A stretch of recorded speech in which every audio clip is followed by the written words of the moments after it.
Christophe le disait, on a besoin d'un éclairage, de prendre un peu de hauteur sur cette question de cet article 3 dans cette loi d'escrozaille qui est aussi portée d'ailleurs par Aurore Berger. Ce qui fâche dans ce projet de loi, c'est notamment cet article 3. En cas de désaccord, c'est les prix industriels qui marcheront pendant la période de préavis. Qui a raison? Laurent Toumine, on a besoin de vous.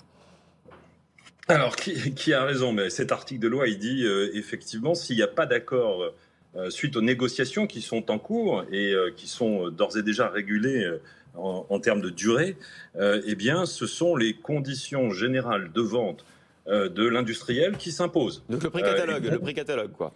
Le fameux prix catalogue, effectivement.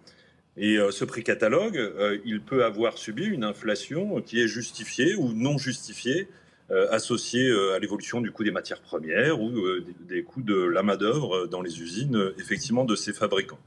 Alors, on peut trouver ça relativement injuste, dans le sens où l'objet d'une négociation, c'est bien de se mettre d'accord entre deux parties. Alors, pourquoi est-ce que les conditions de l'une de ces parties s'imposeraient à l'issue de négociations qui auraient capoté, entre guillemets? Il n'y a pas de justification évidente à cela.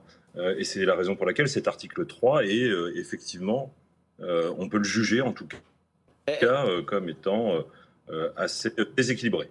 Est-ce que du coup vous avez l'impression que cette proposition de loi d'escrozaille, elle a été écrite par le lobby de l'industrie agroalimentaire?